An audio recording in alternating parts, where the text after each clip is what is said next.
Selamat datang di channel Sobat Dunia Akhirat. Selamat mendengarkan. Alhamdulillahi Rabbil Alamin Alladhi khalaqa bi'adalatihi al-dhakara wal-untha al-adama wal-hawa linakuna minal muttaqin.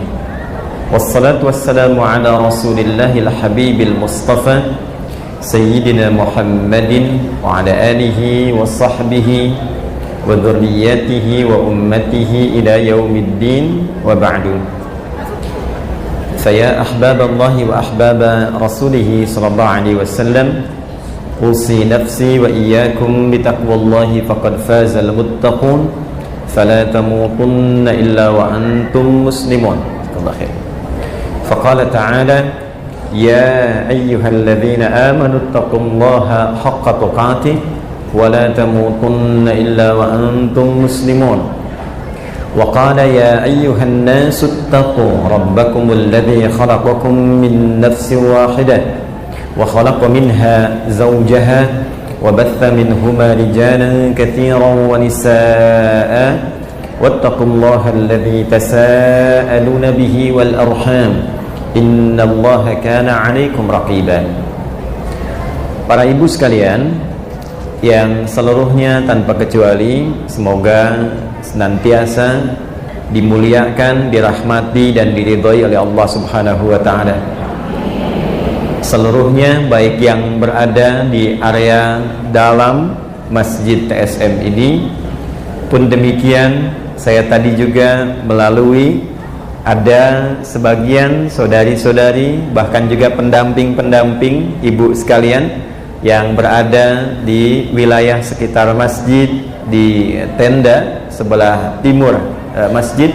Semoga juga semuanya diberikan oleh Allah Subhanahu wa taala kesehatan, kemuliaan dan ketentraman dalam berkehidupan.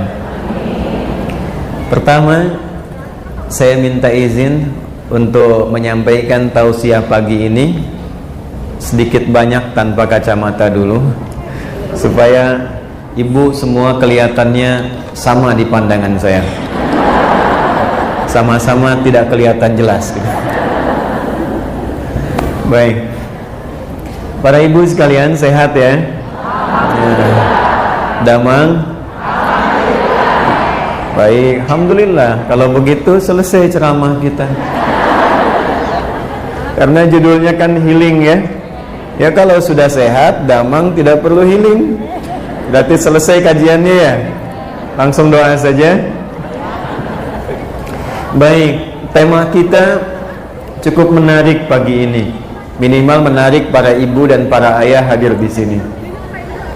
Healing tanpa berpaling. Sebetulnya harus ditanya dulu ini, kenapa mesti ada healing? Dan pertanyaan yang paling serius, kenapa mesti berpaling? Atau jangan-jangan kita balik judulnya, karena berpaling itu maka butuh healing.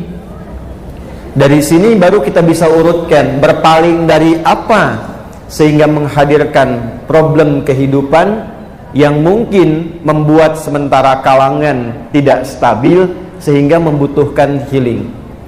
Kita akan keluarkan dalam Al-Quran, tapi kita akan coba urutkan dulu jalan berkehidupan dan jalan berfikirnya, supaya setidaknya kita mengerti yang diinginkan oleh Allah itu, khususnya bagi para hamba-hamba Allah yang perempuan, baik yang telah beriman ataupun yang belum beriman. Seperti apa perempuan itu diciptakan, apa tugasnya, dan apa kemungkinan-kemungkinan yang akan dialami oleh setiap perempuan dalam berkehidupan. Jika ini sudah dipahami dengan baik, diketahui dengan sempurna, maka jalan kehidupan yang akan ditempuh, saya batasi dulu, oleh setiap perempuan di muka bumi, fitrahnya akan kembali kepada dua keadaan saja, Bu, yaitu senang dan tenang.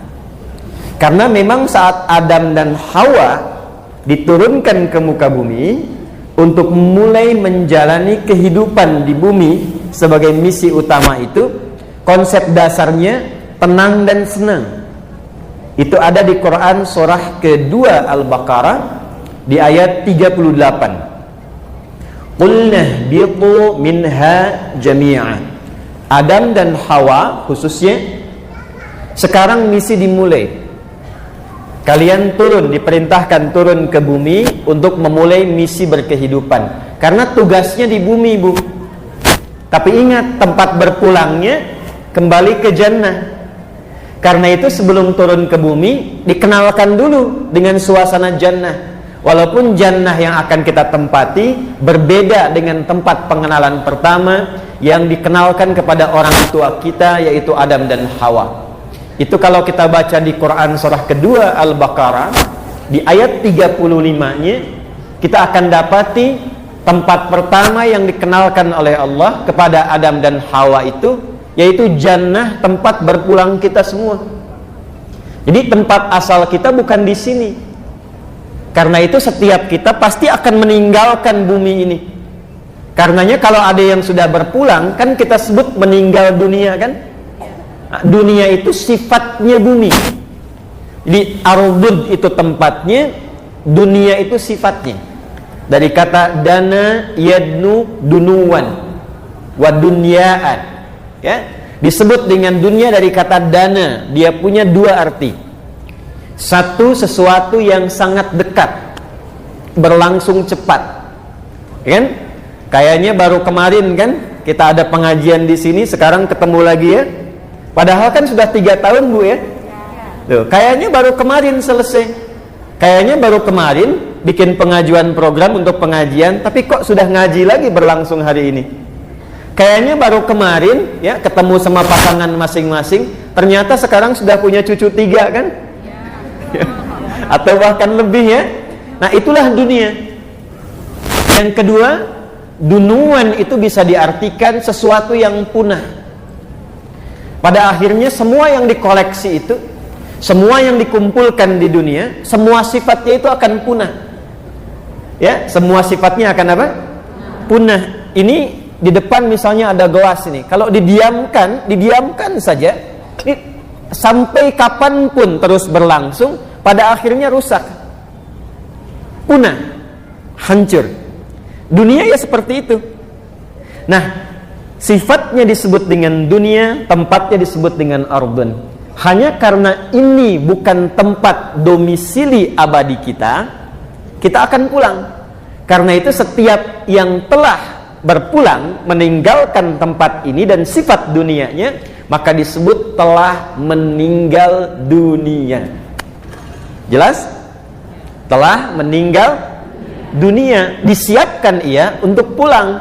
Nah, tempat yang dikenalkan oleh Allah kepada orang tua kita, Adam dan Hawa. Ingat, ya, yang Allah ciptakan itu Adam dan Hawa, bukan Adam dan Hendra, ya. Ingat, ya. Baik. Atau Salwa dan Hawa, tidak, tapi Adam dan Hawa. Jadi tempat yang pertama diperkenalkan, kata Allah, wa qulna ya adamuskun anta wa zaujukal jannah. Jadi jannah itu tempat kita nanti berpulang, insya Allah.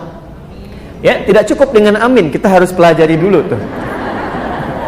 Ya, dan Allah firmankan, demi keagunganku, kata Allah, Adam dan Hawa cepat tempati dengan tenang. Uskun itu dari kata sakinah. Karena itu konsep sakinah itu percikan surga yang diturunkan ke bumi. Karena itulah setiap orang yang sudah berumah tangga pasti pengen sakinah. Dan keinginan sakinah itu kadang dituangkan dalam bentuk tulisan, ditempelkan di dinding pintu, dia tuliskan baiti jannati, gitu kan? Ya, bacanya baiti, ya, bukan buyeti. Baiti jannati, percikannya sakinah. Karena itu nanti uskun di ayat 35 Al-Baqarah nanti ditafsirkan sakinah di surah Ar-Rum, surah 30 ayat 21. Wa min ayatihi an khalaqalakum min anfusikum azwaja litaskunu ilaiha. Azwaja itu jamak dari kata zauj. Ya adamuskun wa qulna ya adamuskun anta wa zaujukal jannah. Nah, itu tempat pulang kita. Berkehidupannya di mana? Di bumi. Jadi ini sementara, Bu. Mempertahankan yang sementara. Awas, hati-hati ya, tolong catat kalimat ini. Mempertahankan yang sementara itu buang-buang energi. Mempertahankan yang sementara itu hal yang tidak logis. Mempertahankan yang sementara itu konsep yang sulit untuk dipahami. Karena logika kita, cara berpikir kita, yang kita terima, yang dikejar itu pasti yang abadi, bukan yang sementara. Saya mau tanya pada ibu, kalau ibu diberikan satu pemberian, pilih yang abadi, pilih yang sementara? Paling gampangnya gini, Bu. Ibu, ini ada mobil di depan ya, Lamborghini misal. Ini untuk ibu, tapi 2 pekan aja, setelah itu balikin lagi. Atau yang kedua, ini untuk ibu, silahkan pakai selama ibu pengen pakai. Pilih yang pertama atau yang kedua? Yang kedua, idealnya begitu. Tapi kan kebanyakan sekarang pilih yang sementara, kan? Kan konsep ini kalau sederhananya bahasa Qur'annya begini di surah Ad-Duha, walal akhiratu khairul laka minal. Tuh, ayatnya hafal kan? Halo? Hafal ayatnya kan? Dan akhirat itu yang abadi, tempat kita pulang, kata Allah, itu yang utama, itu yang abadi, itu yang lebih baik dibandingkan dengan ula. Ula itu dunia sekarang. Jadi kalau saya tanya ibu, pilih dunia atau akhirat? Masa? Akhirat. Ya gini. Ibu tahu kan, 2 rakaat sebelum subuh itu lebih baik daripada dunia dan seisinya. Baik ya, rakaatul fajri khairum minad dunya wa ma fiha. Menunaikan salat sunnah qabliyah subuh 2 rakaat itu kata Nabi nilainya di sisi Allah lebih tinggi dibandingkan dengan dunia dan semua isinya. Saya tanya ya, kalau ibu ditawari uang 10 juta, pilih 10 juta atau mengerjakan qobliyah subuh? Subuh. Masa? Gak yakin saya. Qobliyah subuh. Saya tuh gak yakin karena ibu jawabnya pelan. Qobliyah subuh. Coba ganti ya. Pilih mana? 100 juta atau qobliyah subuh? Suaminya tuh yang di sebelah sana tuh. Tapi realitasnya kan tidak begitu. Ibu pilih qobliyah subuh, tapi suami pilih dunia untuk bekerja. Betapa banyak orang yang sudah berangkat bahkan sebelum subuh, padahal dia mengetahui yang punya rezeki siapa, yang memberi siapa. Allah menyampaikan lewat siapa? Nabi, Rasul menyampaikan kepada kita. Kenapa kita tidak ambil keterangan Nabi? Artinya kalau itu diambil, dunia itu digendam. Hadisnya begitu. Ketika dikerjakan amalan, dibangun konektivitasnya, maksudnya Allah akan buka kemudahan pintu rizki, seakan-akan dunia dalam genggaman nantinya. Jadi pada orang-orang hebat di masa Nabi Sallallahu Alaihi Wasallam. Jadi setelah semua itu dikerjakan, tidak ada satu pun dalam kehidupan Nabi yang hidupnya nestapa. Dan dibawa kemanapun, mau laki-laki, mau perempuan, pekerjaan apapun itu sukses, Bu. Nah sekarang ini akan kita turunkan terlebih dahulu pelan-pelan. Lalu kita akan lihat dalam keterangan Al-Quran dan hadis-hadis Nabi Muhammad SAW, apa keterangan di Al-Quran dan penjelasan dari Nabi, khususnya menyangkut di situasi-situasi kini. Karena 15 abad yang lalu kurang lebih, Nabi sudah menyampaikan ada situasi akhir zaman, akan terjadi situasi seperti ini, dan itu akan berdampak pada perempuan dan tidak masa-masa itu. Disinilah kemudian pembahasan akan coba kita uraikan. Paham? Jelas? Belum, kan belum saya mulai.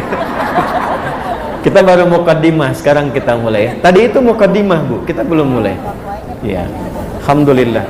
Saya tuliskan dulu ya urutan-urutannya. Hanya kalau saya menulis, memang saya harus pakai kacamata supaya terlihat dengan lebih baik. Bismillahirrahmanirrahim. Ibu kelihatan ya? Alhamdulillah. Ya, bagus. Yang di sini belum, sana kelihatan. Memang imannya sebelah sana kuat banget tuh. Belum saya tulis sudah kelihatan.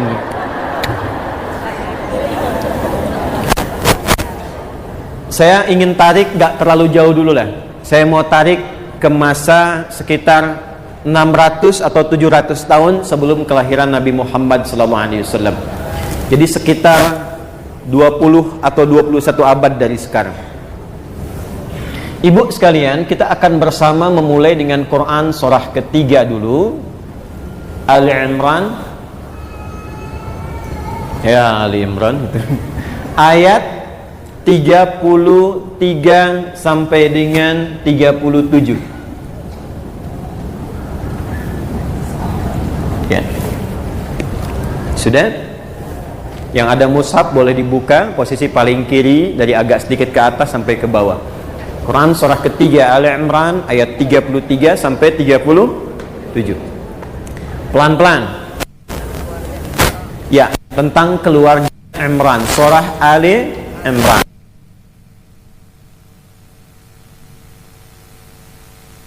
Kan dulu beberapa satu tahap supaya mudah memahaminya. Innallaha astafa Adam. Ada ayatnya? Baik. Wa Nuha wa ala Ibrahim wa ala Imran 'alal 'alamin. Ada ayatnya? Baik. Dimulai dengan inna ya Bu ya. Dan na-nya pendek, tidak dibaca panjang. Inna dibaca pendek. Itu dalam ilmu nahwu disebutnya huruf taukid yang berfungsi menguatkan satu informasi.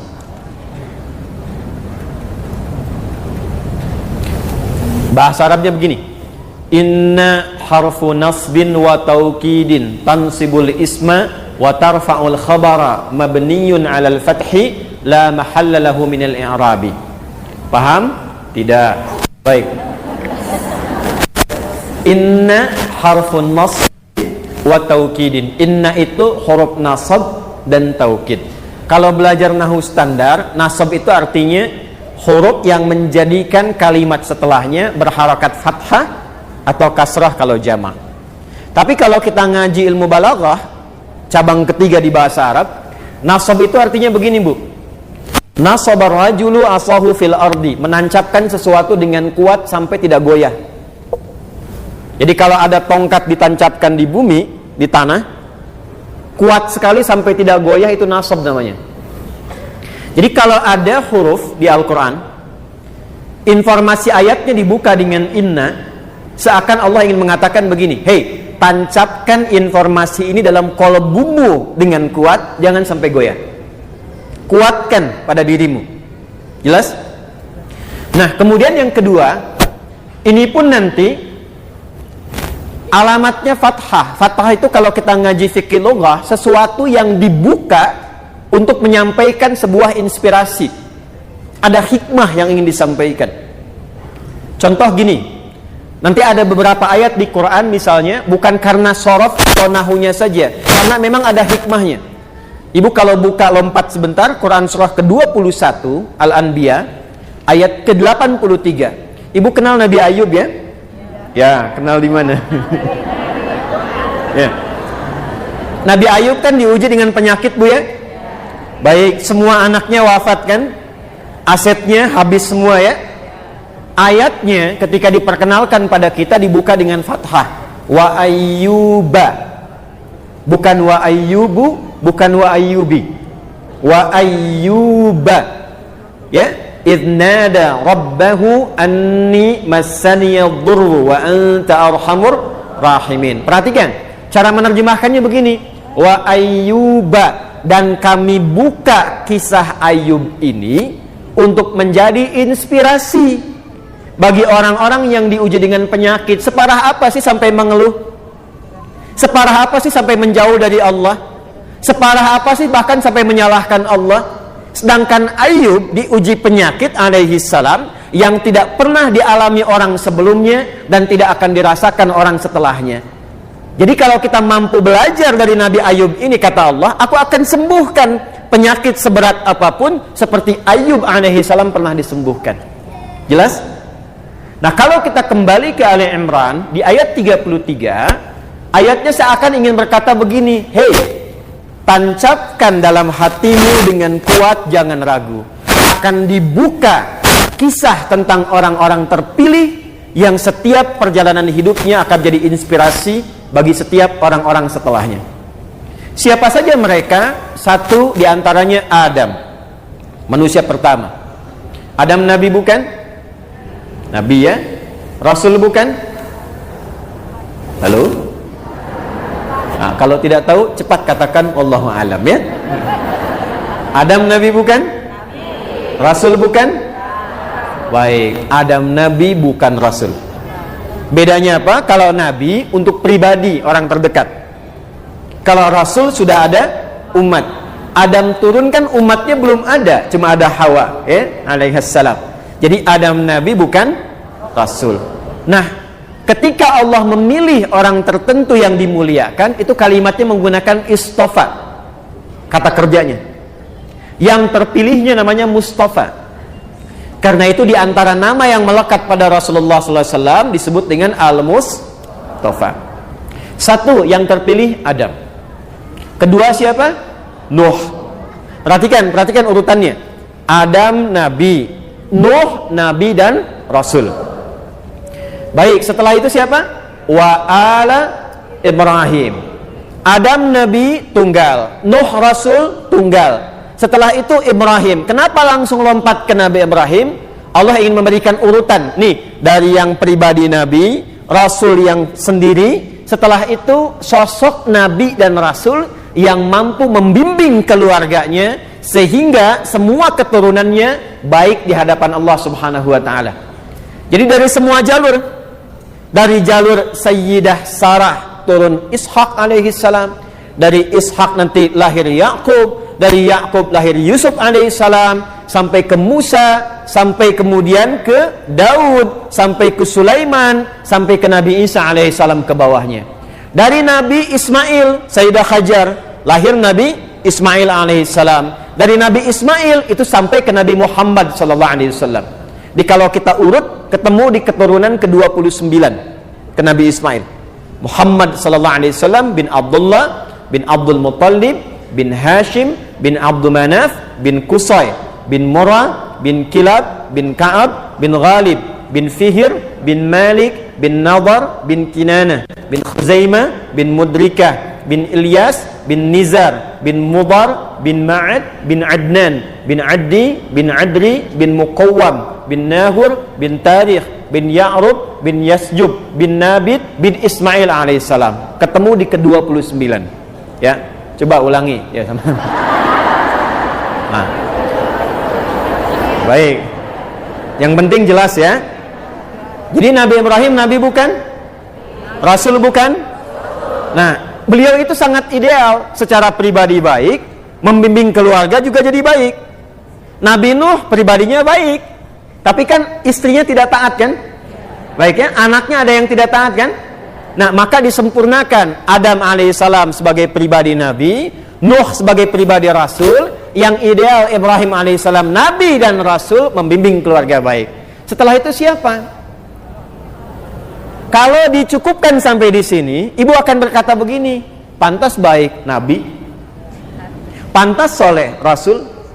Maka kita akan bertanya demikian. Sebelum bertanya, Allah langsung menjawab, saya turunkan yang keempat, yang bukan Nabi, yang bukan Rasul, tapi dia mampu menata keluarganya, semua baik, bahkan di antara keluarganya ada yang keturunannya menjadi Nabi dan Rasul.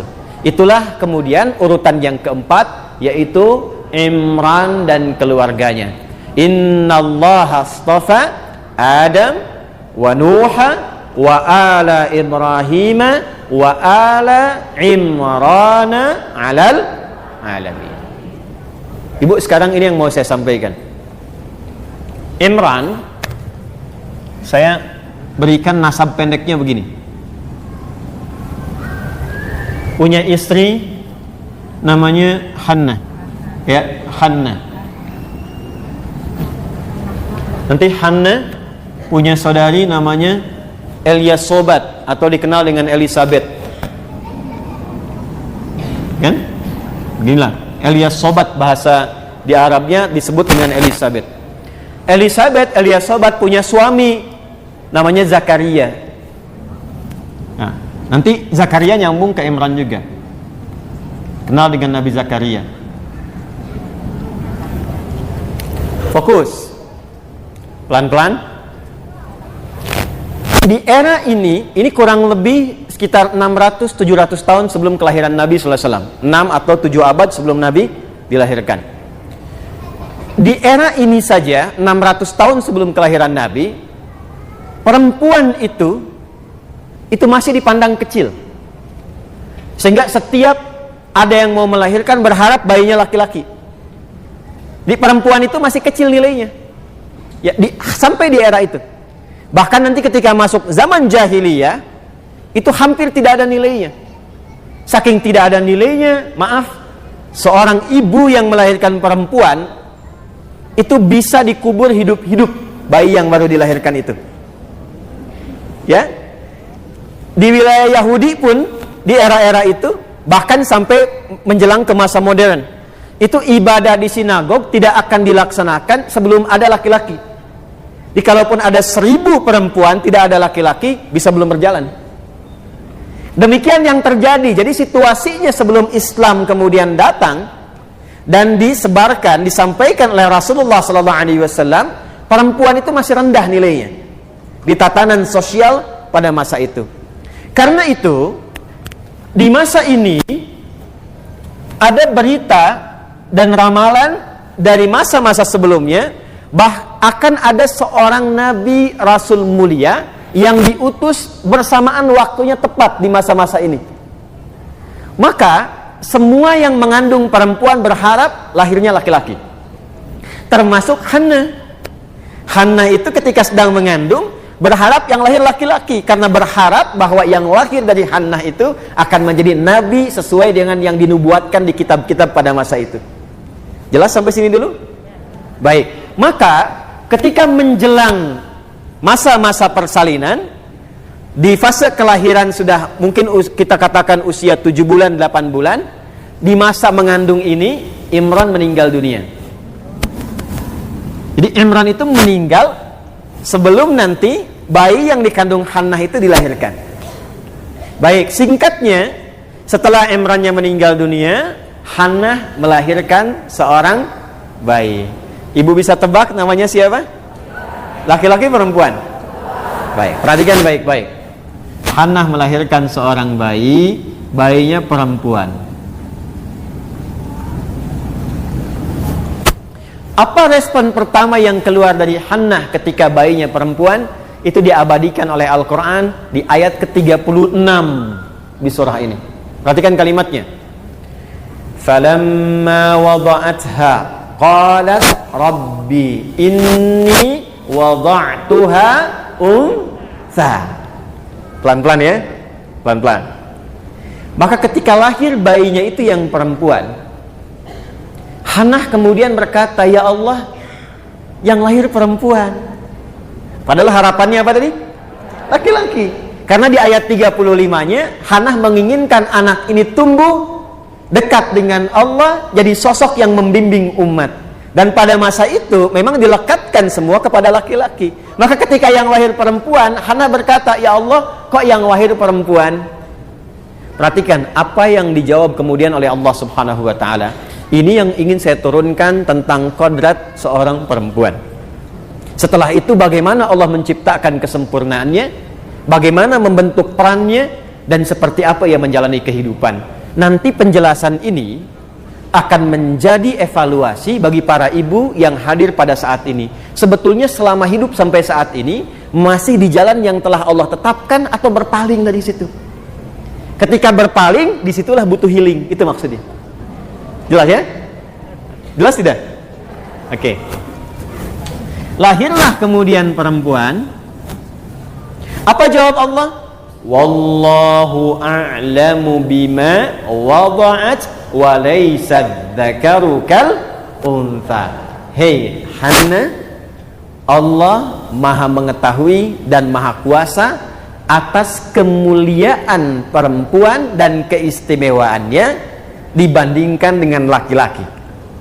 Dan tidak sama keistimewaan perempuan itu dengan laki-laki. Tolong highlight ayat ini karena ini ayatnya ibu.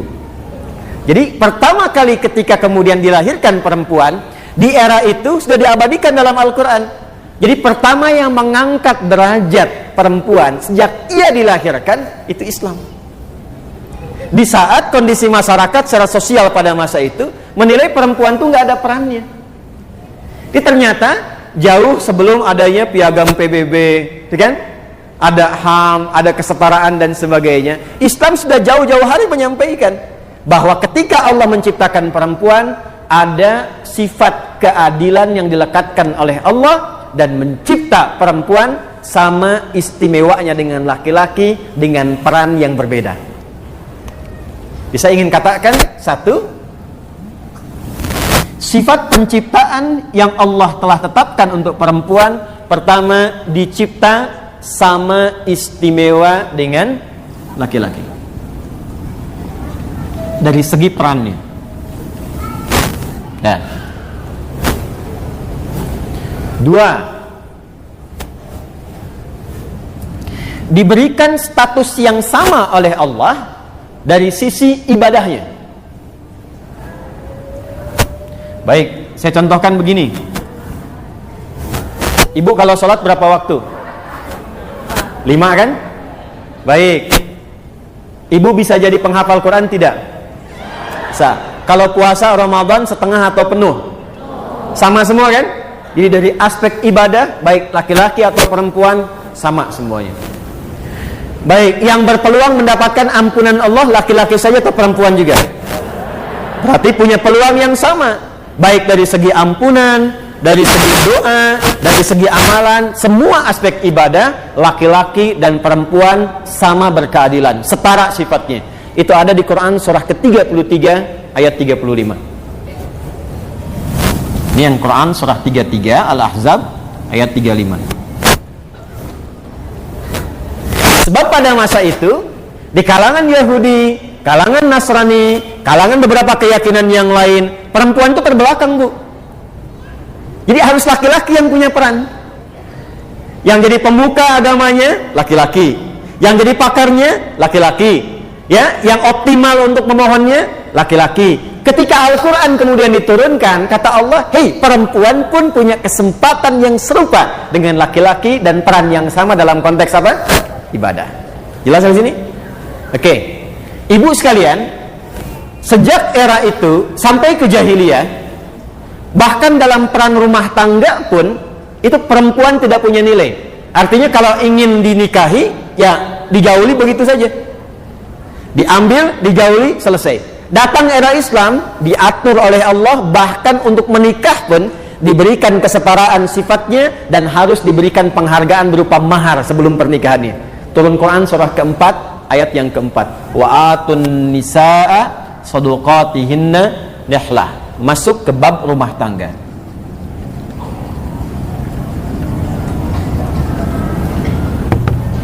Di sini Quran surah keempat ayat 34.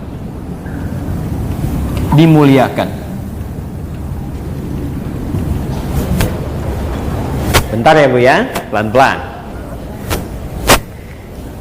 Saya mau tanya pada Ibu.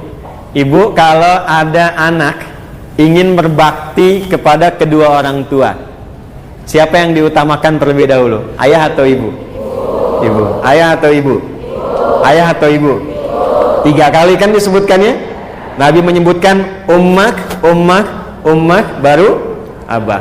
Para ayah yang di bawah tenang ya, nanti pengajian bapak-bapak saya sebutkan yang lain kisahnya. Lihat sini. Dan di Quran pun begitu. Ketika diminta berbakti kepada kedua orang tua, ibu dulu perjuangan yang disebutkan. Kalau ibu buka Quran surah ke-31 ayat 14. dalam proses bakti pada kedua orang tua. Ibu didahulukan. Quran surah 31 ayat 14 dan Quran surah 46 ayat 15. Wa wassaynal insana biwalidayhi. Di Quran surat Luqman, hamalathu ummu. Pelan-pelan ya. Ibunya dulu. Karena itu komentar sahabat Ali bin Abi Thalib radhiyallahu taala anhu ketika ditanya apa yang dimaksud sabda Nabi ibu disebutkan 3 kali sementara ayah sekali, kata Ali bin Abi Thalib radhiyallahu taala anhu, karena ibu itu, perempuan itu melalui 3 fase yang tidak pernah dialami oleh laki-laki. 1, mengandung. Ada laki-laki yang mengandung? 2, melahirkan. Ada laki-laki yang melahirkan? 3, menyusui, memberikan ASI. Ada laki-laki yang memberikan ASI, menyusui? Tidak ya? Maka ibu disebutkan 3 kali dibandingkan dengan laki-laki 1 kali. Dari semua ini yang ingin saya sampaikan adalah, sebelum saya sampai ke situ, yang terakhir, ibu pernah dengar nggak kisah seorang pemuda yang akan berjihad? Setelah dia berangkat ke lapangan, temannya mengadukan, kata kawannya, ya Rasulullah, ibunya si fulan itu sedang menangis karena ia belum mampu melepas anaknya berangkat berjuang. Maka apa respon Nabi? Kata Nabi, panggil anak itu. Ketika anaknya datang, perhatikan komen Nabi, irji, kamu pulang dulu, buat ibumu tertawa seperti engkau telah membuatnya menangis. Bahkan kalau dibandingkan dengan jihad militer pun, itu ternyata bakti pada ibu itu bisa di atas jihad fi sabilillah dalam konteks perjuangan militer. Statusnya dinaikkan dalam konteks jihad.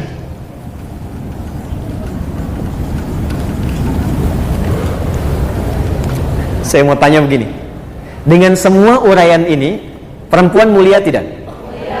Baik, istimewa tidak? Istimewa. Jadi ketika perempuan itu nilainya dipandang rendah di masa-masa itu, sampai ke era jahiliyah, itu kasusnya satu persatu dirinci oleh Allah, diturunkan ayat dan dirubah, dibalik cara berpikirnya. Yang tadinya nggak dapat warisan, turun ayat tentang waris. Perempuan masuk di dalamnya. Nanti ada An-Nisa ayat yang ke-11 sampai dengan 13. Yang tadinya nggak dapat mahar, turun ayat mahar. Yang tadinya anak bisa durhaka pada orang tua, turun ayat bakti. Hampir semua ayat-ayat yang turun tentang perempuan mengangkat derajat perempuan yang sebelumnya direndahkan di kalangan manusia. Paham sudah sampai sini? Kesimpulan terbesarnya adalah pertanyaan. Dari semua apa yang Allah berikan ini, artinya apakah Allah sayang atau tidak pada ibu? Kita harus sepakat dulu ya. Saya ulang nih, Allah sayang atau tidak? Baik. Kalau Allah sudah sayang, kenapa hamba yang disayang itu berpaling darinya? Itu poinnya. Ibu kalau sayang pada anak, sayang tidak bu? Saya ulangi, sayang atau tidak? Sayang atau tidak? Kalau anak yang ibu sayangi durhaka kepada ibu, apa respon ibu? Oh. Jadi kesimpulan terbesar dari sini, artinya yang ingin saya katakan dari panjang lebar saya uraikan, Allah menyayangi hambanya dan termasuk di dalamnya perempuan.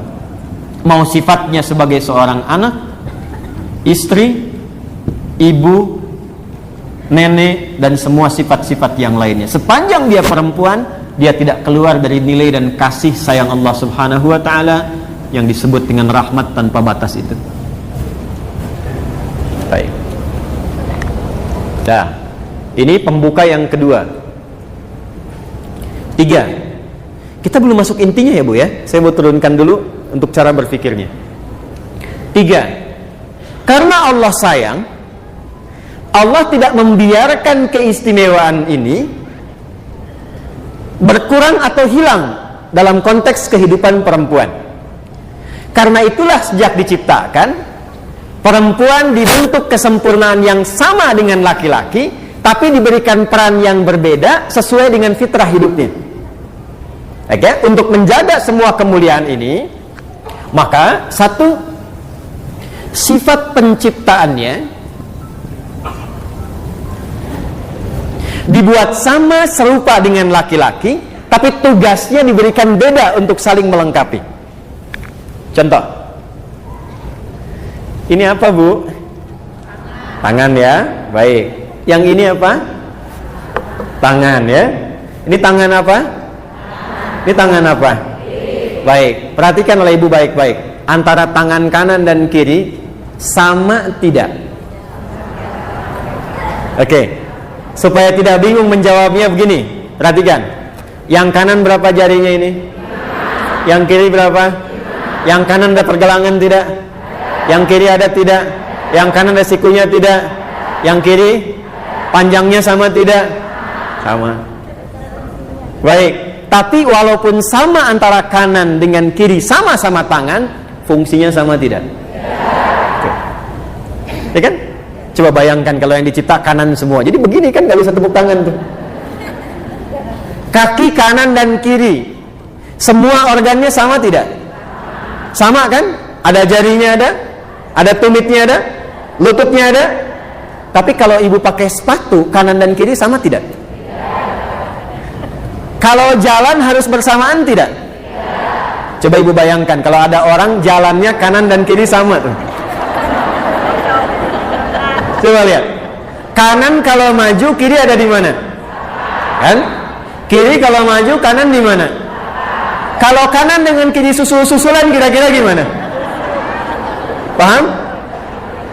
Nah, dua ini kanan dengan kiri sama-sama diciptakannya punya organ yang sama, tapi ketika dipasangkan dalam bahasa Arab, pasangan itu disebut zauj namanya. Couple, zauj. Nih. Jamaknya disebut dengan azwaj. Sesuatu yang sama, serupa dari segi penciptaannya, wujudnya terlihat seperti sama semuanya, tapi punya fungsi yang berbeda. Itu zauj namanya. Dan ketika dipasangkan menjadi indah, serasi. Saya mau tanya pada Bapak Ibu, ya, Bapak untuk yang di luar, walaupun mungkin jawabannya kecil, Ibu untuk yang banyak berada di dalam ruangan ini. Perhatikan baik-baik. Saat Adam dan Hawa diminta oleh Allah masuk ke surga, di Al-Baqarah ayat 35 itu, keduanya disebut apa? Zauj. Kembali ke Al-Baqarah ayat 35. Wa qulna ya adamuskun anta wa zaujukal jannah. Ketika disebut zauj, artinya dalam penciptaan Allah tidak membedakan, sama-sama sempurna. Karena itu baik Adam ataupun Hawa, saya, Adi ataupun ibu, siapapun namanya, disebut dengan nama yang sama dari penciptaan, namanya insan. Laqad khalaqnal insana fi ahsani taqwim. Surah 95 di ayat yang keempat. At-Tin ayat yang keempat. Wat-tini waz zaitun wa turisi wa hadzal baladil laqad khalaqnal insana fi ahsani. Jadi baik saya laki-laki insan, ibu perempuan pun insan. Dalam konteks insan, kita diciptakan sama-sama sempurna. Jelas? Tapi karena disebut zauj, walaupun sama-sama manusia, sempurna penciptaannya, tapi perannya berbeda. Nah, peran ini yang penting oleh setiap perempuan untuk diketahui ketika dicipta menjadi perempuan, perannya apa? Baik posisinya sebagai anak, istri, ibu, nenek, apapun itu, apa sih perannya perempuan untuk saling menyempurnakan dengan laki-laki? Ini yang akan kita turunkan, dan jangan berpaling dari peran itu. Ketika seorang perempuan berpaling dari peran itu, ini yang butuh healing. Ini yang jadi persoalan. Apalagi kalau nanti yang perempuan mengambil peran laki-laki. Tangan yang kanan ingin mengambil peran tangan yang kiri. Kaki kanan ingin mengambil peran kaki yang kiri. Ibu kalau keluar dari sini cobain deh Bu ya. Kaki yang kanan pakaiin sendal yang kiri. Tukar aja, kira-kira gimana rasanya jalannya? Ya, hidup juga begitu. Kalau perempuan mengambil peran yang laki-laki akan tidak enak. Laki-laki mengambil peran yang perempuan akan tidak nyaman. Apalagi nanti Nabi sudah sampaikan akan ada satu masa bukan cuman peran, laki-lakinya pengen jadi perempuan, perempuannya pengen jadi laki-laki. Itu yang akan makin repot nantinya. Jelas sampai sini? Baik. Ya, kalau sudah paham sampai dengan ke sini, mari kita turunkan peran apa yang diberikan oleh Allah kepada perempuan. Satu,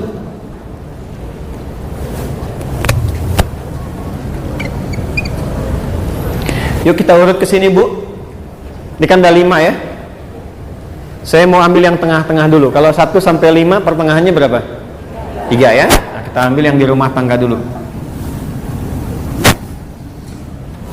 Baik. Kalau yang sama kita tidak perlu banyak bahas. Sholat, sama-sama sholat kan? Laki-laki khusyuk, perempuan juga khusyuk. Puasa dari mulai subuh sampai ke apa?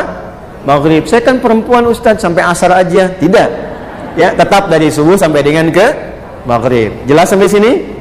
Baik. Kalau sholat juga sama, dari takbir sampai dengan salam. Nggak bisa karena ibu perempuan misalnya saya sampai ruku aja. Saya sudah jadi nenek, saya sampai tahiyat aja misalnya. Tidak. Sama semua dari takbir sampai dengan salam. Yuk sekarang kita ambil peran yang spesifik, rumah tangga. Dari namanya udah beda kan? Kalau ada suami, perempuan jadi apa? Tuh, udah beda kan? Di sini ada suami, di sini ada apa? Kalau di sini ada ayah, di sini ada siapa? Yo, kan? Di sini ada kakek, di sini ada siapa? Masya Allah, luar biasa. Nenek itu kan cucunya baru 1 kan? Ya kan? Kalau 2 apa? Nenek. Lihat sini. Dah, fokus. Lihat sini. Ini contoh yang kecil dulu. Nanti yang menjelang kiamat kita turunkan hadisnya. Yang kecil dulu nih. Quran surah ke-4 An-Nisa ayat 34. Ketika masuk spesifik pada peran yang berbeda, walaupun saling menyempurnakan, maka ikuti peran itu. Kalau berpaling dari peran itu yang butuh healing nantinya, karena akan muncul persoalan yang sebetulnya nggak perlu terjadi. Yuk kita masuk Quran surah ke-4 ayat 34. Ada ayatnya paling kiri sebelah atas di mushaf. A'udzubillahi minasyaitonirrajim. Ar-rijalu qawwamuna 'alan nisa bima faddalallahu ba'dahum 'ala ba'dhin wa bima anfaqu min amwalihim. Stop sampai situ dulu. Itu laki-laki. Jadi kalau saya beginikan, ini ilustrasikan ya. Ini tangan kanan laki-laki, ini perempuan. Ini apa? Ini apa? Sekarang saya akan menjelaskan yang tangan kanan dulu. Ini yang laki-laki ini. Ibu jangan masuk ke sini. Jelas ya? Ini untuk yang siapa sekarang? Laki-laki. Nah, sekarang masuk ke rumah tangga. Berarti di sini laki-laki jadi apa? Suami kan? Peran suami disebut oleh Allah dengan satu, namanya aja udah beda. Ar-rijalu, rijal. Ibu tahu artinya rijal apa? Bukan, iya, rijal pasti laki-laki. Laki-laki itu apa? Rijal. Rijal itu apa? Laki-laki. Ya. Bu. Rijal jamak dari kata rajul. Dah? Rajul seakar dengan kata rijlun. Sifatnya rajuliyah. Namanya rojali. Ra, jam, jim, lam. Nih. Ini kalau tanpa harokat bisa dibaca rajulun, bisa dibaca rijlun. Sifatnya rajuliyah. Asal kata ra, jim dan lam itu artinya awalnya sesuatu yang kuat, kokoh. Kenapa kaki disebut rijlun? Karena sifatnya lebih kuat, kokoh dibandingkan dengan tangan. Dua, kata ra, jim dan lam itu menunjuk makna sesuatu yang menjadi topangan. Baik, tempat kita menopang, bertopang, tubuh kita apa? Kaki kan? Kalau kakinya bermasalah, susah kan dia? Baik. Nah, kalau kita ambil katanya menjadi rajulun, maka semua makna kuat, menjadi topangan, berwibawa, kalau dijamakkan menjadi bentuknya rijal. Artinya, seorang laki-laki memang desain penciptaannya dicipta oleh Allah dengan tubuh yang kuat, lebih kuat dibanding dengan perempuan pada fitrahnya. Tampilnya lebih berwibawa, kokoh. Karena itu semua yang melekat pada laki-laki, baik suaranya, beda bu. Laki-laki dengan perempuan beda suaranya. Fisiknya, tampilannya lain. Untuk menandakan kekokohan itu, dia ada kumisnya, ada jenggotnya misalnya. Untuk menambah kewibawaannya dari tampilannya sudah lain. Makanya saran saya pada para laki-laki, jangan merubah dan berpaling dari itu. Ya kan? Sudah dibuat kokoh, tampil gemulai, kan jadi masalah tuh. Ya kan? Damang. Jadi berpaling, ketika berpaling ada persoalan. Ya? Jadi kalau yang perempuan Nia saja, Kurniadi saja. Jangan Kurniadi menjadi Nia. Masalah. Paham? Memang diciptakannya untuk seperti itu. Makanya diilustrasikan di surat Yusuf itu, sifat-sifat ini nanti seperti peran matahari. Matahari kan lebih kokoh dibandingkan rembulan kan? Perempuannya rembulan, laki-lakinya matahari. Ibu kalau baca surat Yusuf, kan Nabi Yusuf bermimpi kan? Ya, inni ara ahada asyara kaukaba wasyamsa wal qamara ra'aituhum li sajidin. Aku melihat 11 gemintang, matahari dan bulan, semuanya hormat kepadaku. Siapa yang ditafsirkan di situ? 11 gemintang itu saudara-saudara Yusuf. Mataharinya itu ayahnya, bulan itu ibunya. Kenapa laki-laki diilustrasikan dengan matahari? Karena rijal. Matahari itu fungsinya apa? Memberikan perlindungan, menyengat dengan panas, gitu kan? Ya, perhatikan baik-baik. Ada pakaian dijemur basah, airnya keringkan. Matahari kan? Sengat, berikan perlindungan. Dia kokoh, berwibawa, kuat.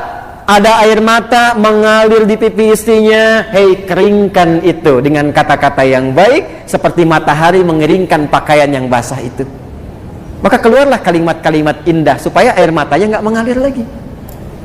Ya, ada yang ganggu istrinya, hei, sengat itu, lindungi keluarga. Itulah rijal. Jangan istri diganggu, suami cuek aja, terusin aja pak. Ya, itu bukan rijal namanya, paham? Ya, ini sebentar ya, sebentar, pelan-pelan. Jadi kita ke suami sebentar untuk diketahui. Setelah diberikan oleh Allah penjelasannya rijal, rajul, bentuk jamak dari rajul rijal, diberikan perannya. Dikasih 2 peran yang pokok. Nanti dahsyatnya, laki-laki diberi 2, perempuan diberi 2. Awas. Bima faddalallahu ba'dahum ala ba'din. Pertama, Allah menerangkan asas keadilan. Ingat, perbedaan tugas ini bukan ingin menunjukkan bahwa Allah anti persamaan, tidak. Yang ingin Allah tampilkan itu keadilan. Adil itu tidak harus selalu sama. Adil itu tidak harus selalu sama. Ibu punya anak 3, 1 sekolah di SD, 2 SMP, 3 SMA. Saya tanya, uang sakunya sama atau beda? Kalau ibu samakan, tanggung jawabnya kan berbeda. Tapi diberikan berbeda itu bukan karena ingin memberikan perhatian yang tidak sama, karena memberikan sifat apa? Keadilan. Jelas? Allah adil. Kata Allah sebelum menerangkan keadilannya, saya berikan keistimewaan pada masing-masing. Laki-laki istimewa, perempuan istimewa. Bima faddalallahu ba'dahum ala ba'din. Jadi desain penciptaan laki-laki dibuat kokoh itu, berwibawa itu, karena tugas pokoknya berikut kata Allah. 1, qawwamuna 'alan nisa. Qawwam.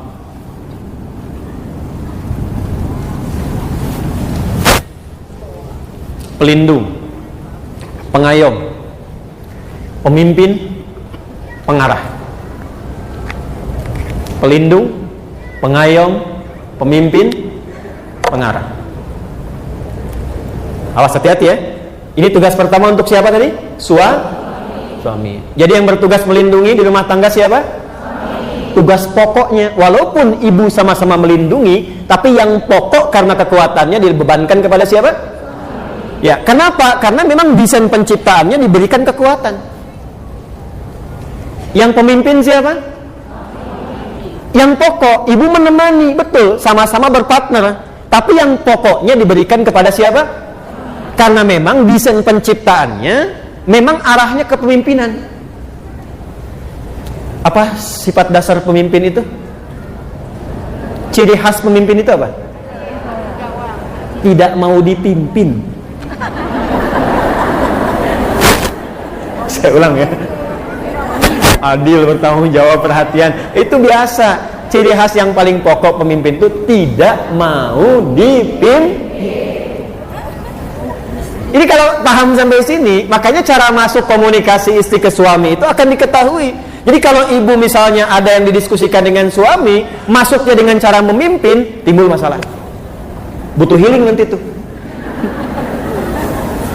Bu, saya punya kisah. Kisah ini sering saya ulang. Suami istri, ini kisah nyata. Sejak saya pertama dari Tripoli datang ke Indonesia, kemudian ke Bekasi. Suami istri sama-sama berpaling, ya, nggak tegur sapa semalaman, gara-gara persoalan yang sepele sebetulnya. Dan itu masalahnya masalah ibadah, masalah sholat. Suami sujud pakai lutut duluan,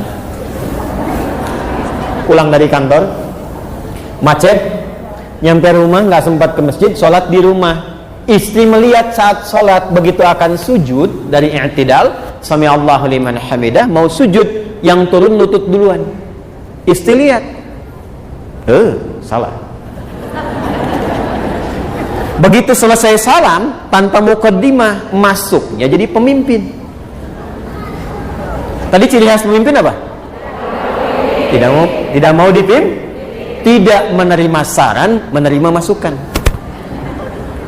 Ini masuknya keliru. Kalimat yang muncul apa seketika? Papa tadi salah sholatnya. Wah, salah. Akhirnya apa?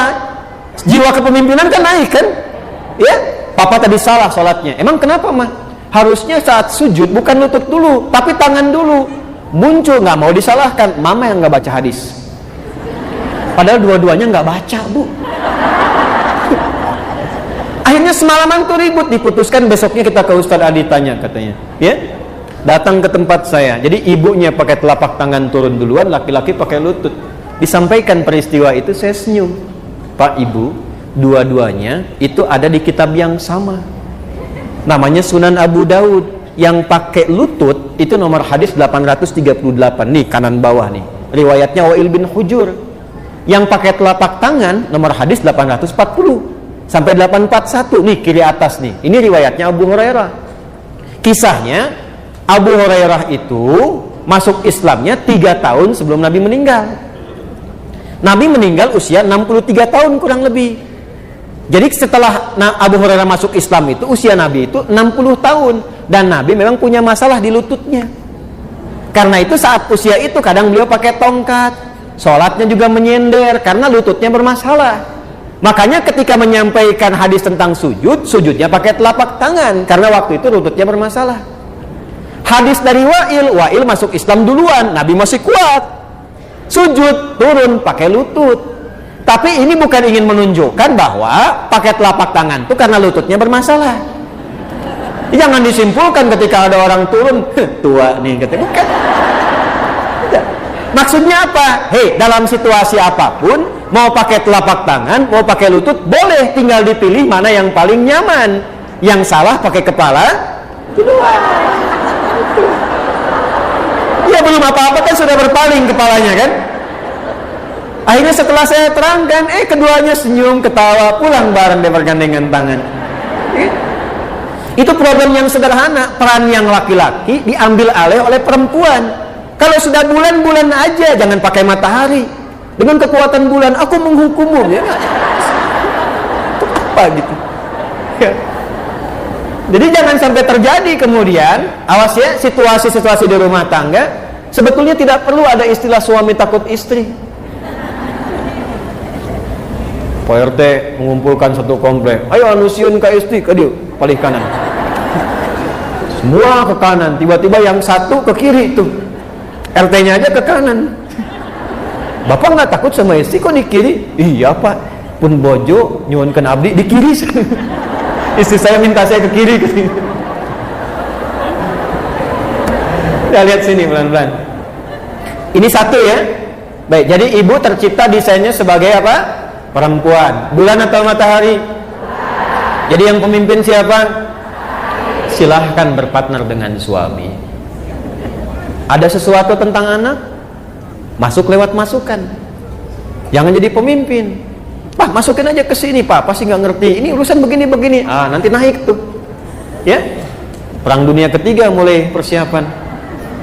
Masuk dengan kalimat-kalimat yang indah, berikan perannya, maka di situ suasana ketenangan akan tercapai. Dua, pelan-pelan. Saya belum masuk ke yang perempuan. Ini yang pokok dulu.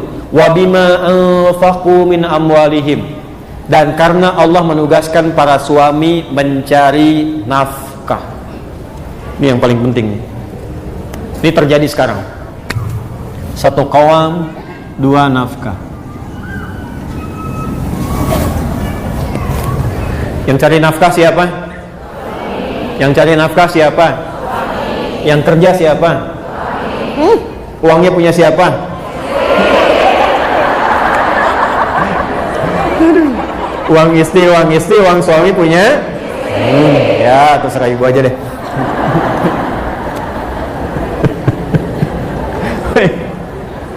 Allahumma sholli ala sayyidina Muhammad. Sini pelan-pelan. Bu. Baik, yang cari nafkah siapa?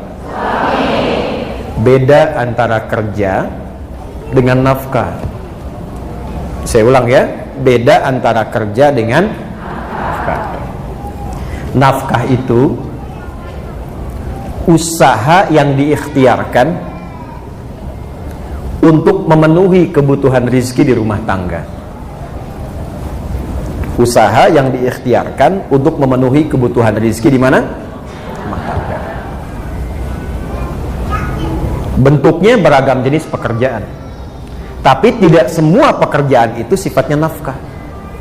Wah, ini mulai serius nih. Tidak semua pekerjaan itu sifatnya apa? Karena nanti perempuan pun diperkenankan untuk beraktivitas dalam bentuk pekerjaan-pekerjaan dengan dua syarat utama nanti. Satu, bukan dipahami sebagai nafkah. Yang kedua, tidak mengganggu stabilitas di rumah tangga, yang mengabaikan tugas-tugas pokoknya. Nanti saat masuk ke tugas pokok perempuan kita akan bahas itu. Kalau keluar dari sini sengaja bekerja misalnya dan dipahami sebagai nafkah, maka pasti, saya katakan pasti, akan muncul persoalan-persoalan di rumah tangga. Jadi kalau sifatnya pencarian nafkah, itu tugas suami, bukan istri. Sepanjang ada kemampuan dan sudah Allah lekatkan itu semua, maka dia bergerak berikhtiar pun kebutuhan yang ada di rumah itu Allah akan penuhi. Cara menerangkan gampangnya begini, contoh. Di rumah ada suami A, perempuan di sini istri B, di sini B, ada anak 3 C, D, E. Nafkah tuh begini. Kalau suami A dia bekerja mencari yang halal dan baik, dapat berapapun dari pekerjaan itu akan Allah cukupkan untuk seluruh yang ada di rumah ini. Nanti hasilnya diberikan kepada istri, istri mengolah jadi untuk semua. Ya. Makanya nanti di Islam itu ada bab khusus. Nanti kalau bapak-bapak ngaji saya terangkan babnya. Bagaimana suami bisa mensupport mencari rizki yang baik, yang mencukupi, bahkan menyenangkan untuk istri sehingga mudah untuk mengolahnya. Tapi karena ini kajiannya untuk ibu, saya ingin katakan, suami dapat berapapun diberikan kepada istri, itu Allah akan buat cukup untuk sekeluarga. Sebaliknya, kalau istri memaksa, memahami untuk bekerja sebagai nafkah ke sini, maka sebanyak apapun yang dibawa ke rumah itu tidak akan pernah menjadi cukup untuk kebutuhan keluarga, dan selalu akan lahir persoalan-persoalan di dalamnya. Jelas?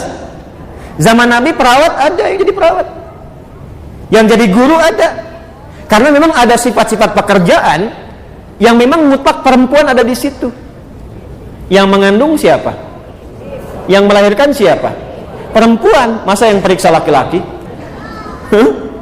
Saya ulang, yang mengandung siapa? Yang melahirkan siapa? Anu ngababarkeun saha? Istri, perempuan, ibu. Kok yang periksa laki-laki? Makanya di sini perempuan jadi perawat, perempuan jadi bidan, perempuan jadi dokter, perempuan jadi guru, boleh tidak? Boleh. Sayyidah Aisyah radhiyallahu taala anha, ummul mukminin, guru, pengajar, bahkan ada murid dari kalangan laki-laki pakai hijab tertentu. Jadi guru boleh, ya. Jadi pengajar boleh, jadi dokter boleh, silahkan, sepanjang nanti ada bagian-bagian yang tidak boleh kemudian masuk ke dalamnya, karena itu bagian laki-laki. Kalau ibu ingin menyalurkan profesi, misalnya ada bakat tertentu mengajar, silahkan, tapi jangan jadikan pengajaran itu bagian dari pencarian nafkah. Jelas? Nah, nanti hitung-hitungan kesananya, harusnya kerjasama, kesananya malah hitung-hitungan. Ini harta aku ya, ini yang punya kamu ya. Kalau kita nanti berpisah, tuh kemarin baru nikah udah mikir berpisah. Pokoknya kita pisahin, kalau terjadi apa-apa bagi dua. Tuh. Kalau terjadi, ibu tuh mau nikah apa mau pisah? Ini perusahaan atau rumah tangga yang sahamnya dibagi-bagi. Jadi nggak jalan, zauj akhirnya tidak berjalan. Kan nikah itu azwaja. Wa min ayatihi an khalaqalakum min anfusikum azwaja. Jadi partnershipnya bersama-sama menata keluarga, bukan membagi-bagi untuk berpisah. Ya, irhamukillah. Paham sampai sini? Halo? Ibu mau jualan boleh tidak? Mau dagang boleh tidak? Boleh. Sayyidah Khadijah kan pedagang ulung. Silakan. Tapi problemnya jangan sampai kemudian masuk ke ranah siapa? Laki-laki. Karena terjadilah, kata Nabi, referensinya Musnad Imam Ahmad. Dalil, hadis-hadisnya. Kita pakai Quran hadis aja ya, biar lebih otentik. Hadisnya buka Musnad Imam Ahmad bin Hanbal radhiyallahu taala anhu rahimahullah. Musnad yang ke-6, Abdullah bin Mas'ud radhiyallahu taala anhu. Rawinya Abdullah bin Mas'ud. Nomor 415. Awas, ibu mesti hati-hati ya, karena ini bisa terjadi, Bu. Dan saya kira hadisnya sekarang sudah berlaku. Inna baina yaday sa'ah atau inna baina yaday sa'ati, sungguh masa-masa mendekat ke akhir zaman itu akan terjadi sebagai berikut.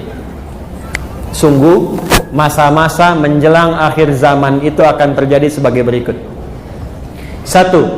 Taslimul khassah, terjadi gerakan eksklusivisme. Apa Ustaz eksklusivisme itu? Cara pandang yang mengkhususkan sesuatu di semua aspek. Jadi kalau bergaul sama golongan ini aja, yang itu nggak bisa berbaur. Kalau mengaji khusus ini aja, nggak bisa campur dengan yang lain. Bahkan untuk memberi salam pun pada golongannya aja, yang bukan golongannya tidak disalami. Itu kata Nabi. Sekalipun dia sama-sama muslimah. Assalamualaikum ukhti. Apa ya? Ibu kan masih bid'ah. Hah? Jadi yang dulunya afsus salam kepada siapapun tebarkan rahmat, kasih sayang, salam. Ibu dulu kan kalau bertemu masih Assalamualaikum ya. Temu saya di Timur Tengah itu masuk angkot aja Assalamualaikum. Ya. Assalamualaikum. Waalaikumsalam. Kalau sekarang kan masuk angkot assalamualaikum bawa kotak kan. Nah, ini akan terjadi gerakan-gerakan yang terbatas kata Nabi. Dekat-dekat akhir masa itu sudah nggak kenal lagi silaturahim yang luas, mulai terputus. Kemudian yang kedua apa? Ini yang terkait dengan penjelasannya. Fusyuwat tijarah, sudah mulai menyebar berbagai jenis jual beli, transaksi jual beli. Di kata Nabi, semua jenis perdagangan jual beli itu ragamnya udah banyak. Sampai-sampai di hadis lain taqarubul aswaq, cara mengakses dagangan itu jadi lebih mudah. Sekarang terjadi tidak? Dulu ibu kalau mau ke Kosambi naik angkot ya, naik ojek jalan, dapat di situ pulang kan? Sekarang keluarkan handphone, klik, datang sendiri ya. Terjadi belum? Sudah terjadi? Dan sekarang luar biasanya ragamnya jadi banyak ya pilihannya. Klik makanan banyak semua pilihan. Model jilbab banyak tuh kelihatan. Jadi ibu mau klik apa aja keluar produknya banyak kan? Di satu segmen itu banyak ragam. Kata Nabi mendekat kepada akhir zaman itu akan terjadi ragam banyak sekali dalam konteks kehidupan ekonomi. Dagangan modelnya banyak, satu menu bisa banyak. Ibu kalau keluar saya tuh bingung tuh. Sate aja sekarang banyak. Sate A, sate B, sate C, sate ini. Ya. Kemarin mau kurban grade-nya aja banyak ya. Kurban grade A, kurban grade B, kurban grade C dan sebagainya. Ya, yang jadi persoalan apa? Sampai-sampai saking banyaknya peluang berdagang itu, istri ikut membantu suami hadir di dalamnya. Fatu'inul mar'atu zawjaha fit tijarati, itu hadisnya. Maka suami mulai melibatkan istri dalam bisnis, dalam dagangnya. Atau kadang-kadang istri inisiatif nyusul suami pengen sama-sama dagang. Terjadi nggak sekarang? Kan? Kayaknya, Pak, Mama buka ini aja deh, gitu ya. Bapak ke kantor, Mama pengen buka ini. Salah tidak? Salah tidak? Sampai di sini hadisnya tidak menyoal. Ibu mau dagang? Silahkan. Ibu mau berniaga? Silahkan. Tapi yang jadi persoalan adalah ketika sudah mulai merasa sukses, baik dan seterusnya, istri naik posisi dan merasa melebihi suami, dan disitulah kemudian mengambil tanggung jawab nafkah dalam kehidupan rumah tangga. Muncul persoalan. Dampaknya apa? Satu, mulai mengabaikan tugas pokok. Ini yang dimaksudkan. Akan terjadi masa menjelang kiamat saat perempuan ikut kepada aktivitasnya laki-laki. Maka yang terjadi apa? Satu, pokok fitrahnya mulai berubah. Bu masih ingat tadi penciptaan dengan laki-laki sama sempurna tidak? Sama. Walaupun sama-sama sempurna, ada bagian yang beda tidak? Baik, laki-laki punya rahim tidak? Tidak. Perempuan? Walaupun sama-sama wajah, laki-laki perempuan dah kelihatan beda atau sama? Beda. Saya kalau ngelihat Kang Ugi, oh ini udah pasti laki-laki, nggak mungkin perempuan, ya kan? Jadi kalau ibu keluar, udah pasti laki-laki nih, perempuan nih, ya kan? Baik, maka nanti kata Nabi akan ada tuntutan-tuntutan dari kejadian-kejadian menjelang akhir zaman yang memaksa perempuan ingin terlibat seperti laki-laki sehingga dia merubah tampilan-tampilan diri. Minimal ibu pakaian laki-laki dengan perempuan sama tidak?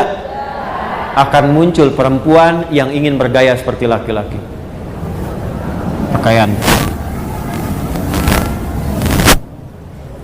Laki-laki wajib menutup aurat?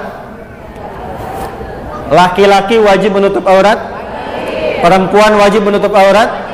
Menutup aurat sama-sama, laki-laki sama, perempuan sama. Tapi yang ditutup dan cara menutup kan beda. Jelas? Akan terjadi perempuan mengenakan pakaian perempuan tapi ingin seperti laki-laki. Ada sekarang? Ada sekarang? Bahkan beberapa tempat dibuat seragamnya sama kayak laki-laki kan? Yang paling menarik, boleh jadi sama-sama berjilbab tapi auratnya masih tampak. Jelas? Maka hati-hati. Kalau sudah masuk ke situasi itu, pertahankan Bu ini healingnya. Jangan berpaling. Sebab ketika diikuti itu, berpaling dari ketentuan Allah, yang terjadi nanti akan marak apa? Karena pakaian sudah berubah. Awas, hati-hati. Aurat yang ditutup terbuka. Aurat itu kan kalau sudah terbuka memancing ya perilaku-perilaku yang tadinya tidak terjadi bisa hadir. Konsekuensinya apa? Zina. Jadi makin marah. Zina. Tuh. Jadi makin marah. Makanya ibu sering baca kan, tanda-tanda menjelang mendekat ke kiamat banyak zina tersebar kan. Nah, pengantarnya itu dari situ awalnya. Laki-lakinya begini, perempuannya ikut berpaling. Tidak dilarang kalau ingin beraktivitas, ikut bekerja misalnya, atau menyalurkan hobi. Tapi ketika merubah tampilan fitrah, itu yang jadi persoalan. Maka coba perhatikan, kalau berdandan, berpakaian dan sebagainya, jaga. Jangan sampai terlibat pada suasana yang sempat di warning oleh Nabi SAW. Jelas sampai sini? Model. Ini saya bicara dalam konteks iman ya, dalam konteks umat Islam ya. Kalau di luar yang tidak beriman, gak akan kepikiran ini bu. Gak akan kepikiran. Makanya kalau ibu ke barat, di Amerika, di Eropa, kan, agama itu dianggapnya biasa seperti budaya. Makanya gak ada pikiran tentang agama. Jadi bagi mereka, karena gak belajar tentang nilai agama seperti kita yang pelajari dalam konteks keislaman, mau pakaian apa saja silahkan, yang penting terhormat dalam budayanya. Jadi mau kelihatan auratnya juga bagi mereka yang penting terhormat dalam budaya mereka. Ya, mau pakai pakaian minimalis juga dalam budaya mereka, karena nggak ada konsep ini. Bagi insan beriman, perempuan yang beriman, cara pandangnya berbeda. Jadi kalau ada budaya misalnya di barat dibawa, ya dalam konteks bisnis sah-sah saja. Tapi dalam konteks kita beribadah sebagai seorang perempuan muslimah, perempuan mukminah yang beriman, boleh nggak mengadopsi itu? Boleh nggak mengenakan pakaian yang serupa? Ketika itu dilarang atau berpaling, dalam bahasa judulnya ibu, berpaling dari situ, maka yang terjadi pasti persoalan. Saya cuma sarankan saja, selesaikan persoalan itu sebelum pulang menuju Allah Subhanahu wa Ta'ala. Nih, contoh paling gampang sebenarnya begini. Bu, perempuan dalam Islam berjilbab tidak? Ya, nggak ada perbedaan pendapat. Berjilbab tidak? Berjilbab. Laki-laki berjilbab tidak? Tidak. Perhatikan baik-baik. Perempuan tuh berjilbab, hikmahnya banyak. Kalau kita bahas satu saat ayat tentang jilbab, saya urutkan tuh dari mulai fikihnya, hikmahnya, macam-macamnya. Itu bu, saking sayangnya Allah, itu perempuan diminta berjilbab karena sayangnya Allah. Ya ayyuhan nabiyyu, hei Nabi sallallahu alaihi wasallam, qul li azwajika firalkan. Bahasa sekarang kan viralkan. Kalau sudah viral, like, share, and comment. Kalau sudah viral, like, share, and comment. Kata Allah, viralkan. Katakan pada istri-istrimu, wa banatika, dan anak perempuanmu. Perhatikan, wa nisa'il mu'minin, dan semua perempuan yang beriman. Saya tanya, ibu perempuan tidak? Perempuan bukan? Beriman tidak? Berarti ayat ini untuk saya atau untuk ibu? Oh. Ayat ini untuk perempuan atau laki-laki? Yudnina min jalabibihinna asa an yu'rafna fala yu'dzain. Kata Allah, kenakan jilbab. Kenapa harus berjilbab? Satu, asa an yu'rafna, supaya diketahui mereka perempuan beriman. Kalau sudah tahu, fala yu'dzain, maka melekat hukum pada laki-laki untuk menghormati dan membantu serta melindunginya. Jadi dulu bu, kisahnya begini. Waktu ada perempuan di Madinah yang muslimah, sebelum ayat tentang jilbab turun, itu malam-malam mau buang hajat. Kan dulu tuh nggak ada seperti kita toilet umum seperti sekarang. Jadi kalau mau buang hajat tuh ke kebun kurma, kemana, malam-malam ketika akan keluar, diganggu oleh laki-laki Yahudi, preman-preman Madinah. Dilaporkan kepada Nabi. Begitu esoknya dilaporkan, turunlah ayat ini. Disuruh pakai jilbab. Begitu pakai jilbab, sudah viral di kalangan para pemuda muslim. Itu muslimah tuh, itu mukminah tuh. Maka perintahnya satu, kata Al-Quran, setiap anda melihat perempuan berjilbab, bantu, tolong, lindungi dia. Kaidah fikihnya begitu, hukumnya begitu. Jadi sebetulnya saya kalau melihat ibu berjilbab kesulitan, saya wajib bantu ibu. Enak bener deh ibu beli beras, aduh susahnya. Kelihatan sama Pak Duni, saya aja yang bawain bu. Tuh. Saya ada perlindungan. Jadi jilbab itu bukan sekedar dikenakan untuk menunjuk identitas sebagai insan beriman muslimah, bukan hanya itu. Itu wujud sayangnya Allah kepada perempuan. Kalau mau digali dari segi kesehatan, dari segi macam-macam banyak, tapi kesimpulannya satu, Allah sayang pada perempuan. Itu. Kalau fikihnya dipraktekkan itu luar biasa. Sekarang kenapa Allah yang sudah sayang, perempuannya berpaling? Allah sayang memberikan jilbab. Banyak orang mencari kasih sayang Allah. Ini Allah langsung memberikan kasih sayangnya. Saking sayangnya pakai nih. Saking sayangnya Allah, bahkan Masya Allah meninggal pun masih dijilbabin juga. Kain kafan perempuan kan beda dengan laki-laki bu ya. Yang perempuan ada kudungnya tidak? Laki-laki ada tidak? Tidak. Jangan sampai meninggalnya pakai kudung, hidupnya nggak pakai jilbab. Ntar malaikat nanya, Cici siapa nih katanya? Ya kan? Udah meninggal kok kudungan? Itu. Halo? Ini kan? Jelas ya? Jadi cara memposisikannya demikian. Jadi ibu maksudnya. Ibu tata betul tuh, akan tiba masa-masa seperti itu. Sekarang saya tanya, ada nggak pekerjaan yang membuka lowongan kerja untuk perempuan tapi harus lepas jilbab? Berarti hadis Nabi benar atau tidak? Tuh. Itu aja sederhananya dulu. Jelas sampai sini? Alhamdulillah kita di Indonesia.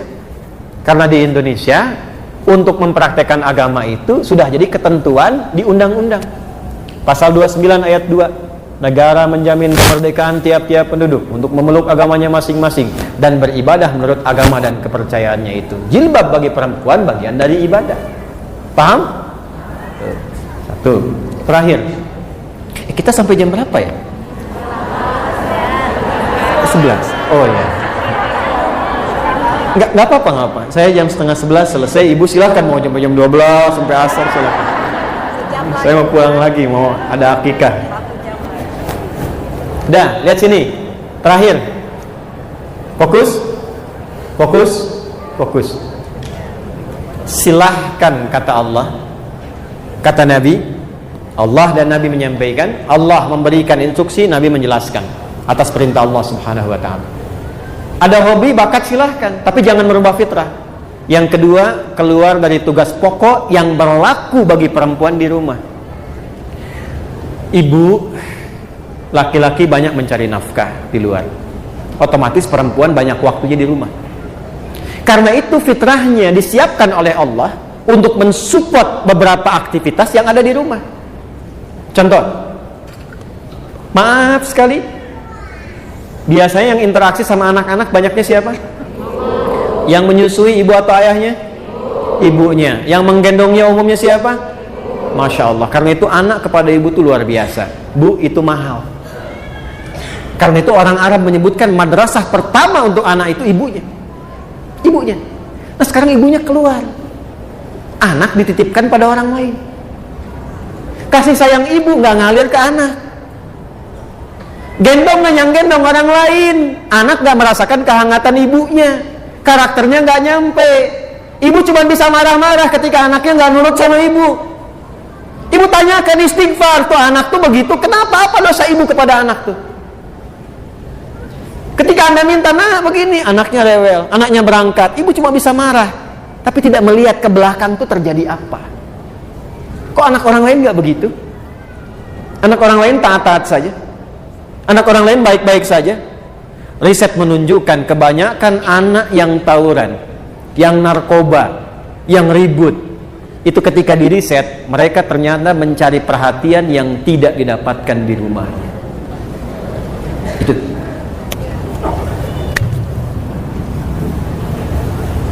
Ibu ke masjid boleh tidak? Boleh. Dengan syarat tempatnya ada khusus, aman dari fitnah, dan tidak melalaikan kewajiban di rumah tangga. Ada anak minta ASI pada ibu, ibu nggak boleh. Sebentar ya, mama subuh 2 rakaat, ntar balik lagi. Nggak bisa, dosa malah. Ibu sholat di rumah, dan ketika sholat di rumah demi memenuhi kebutuhan yang di rumah juga, itu sama nilainya dengan suami yang ke masjid. Nilainya sama. Yang mau saya katakan, urusan akhirat saja tidak mengabaikan konteks kehidupan rumah tangga, apalagi cuma urusan dunia. Jadi mulai hari ini, keluar dari sini, pakaian tata dengan baik. Cek di rumah apa yang belum tuntas. Karena sesukses-sukses anaknya, ketika anak sukses hebat apapun, perintah pertama Al-Quran, hey, jangan dulu bagi dengan yang lain, bagi dengan ibumu dulu. Bagi dengan ibumu dulu. Minimal doakan ibumu, doakan ayahmu. Itu yang di Quran surah 46 ayat 15 itu. Tapi ibu yang bagaimana yang mesti diberi perhatian? Ayah yang bagaimana yang mendapatkan itu semua? Jangan sampai tidak terjadi semua itu. Adalah ibu yang justru bisa memberikan waktunya untuk membuat anaknya sukses di kemudian hari. Dan itu tidak mungkin terjadi kalau di rumahnya berkurang waktunya hanya untuk keluar. Tidak disalahkan ketika keluar, tapi bagi sehingga tidak meninggalkan yang pokok. Saya tutup yang terakhir. Ibu mau jadi perempuan solihah? Alhamdulillah. Yang mau? Ya, insya Allah katakan amin. Alhamdulillah. Maka teruskan kembali ke Quran surah keempat ayat 34. Kalau ingin jadi istri ibu yang solihah, cirinya 2. Ada berapa cirinya? 2. Fas-solihatu. Tadi kan ar-rijalu kan? Sekarang fas-solihatu. Maka istri-istri yang solihah itu ciri pokoknya 2. Qanitatun. Ciri pertama qanitat, jamak dari kata qanita. Bahkan saking inginnya ada ibu yang memberi anaknya namanya qanita. Ada qanita. Oke. Apa artinya qanita? Ya, itu terjemahan kan ya. Baik. Qanita itu sifatnya kunut, berarti doa kunut itu doa taat dia. Baik. Qanitat artinya kepatuhan yang total. Kepatuhan yang total kepada Allah, itu dasarnya. Kepatuhan yang total kepada Allah.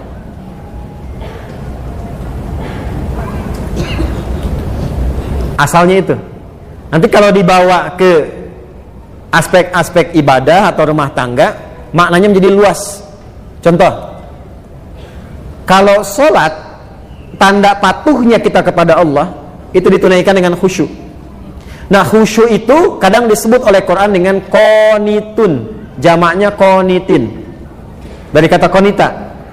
Contoh di Quran surah kedua Al-Baqarah ayat 238. Hafidhu ala salawati was salatil wusta wa qumu lillahi qanitin. Quran surah kedua Al-Baqarah ayat 238. Posisinya paling kanan sebelah atas di mushaf. Kalau dibawa ke rumah tangga, maksudnya begini. Kepatuhan kepada Allah dengan cara menaati suami sepanjang tidak menyalahi ketentuan Allah. Saya ulang ya, ibu jangan senyum dulu tuh.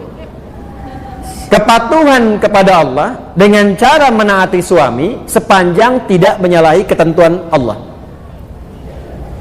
Awas bu ya. Ini yang pokok untuk perempuan solihah nih, istri solihah.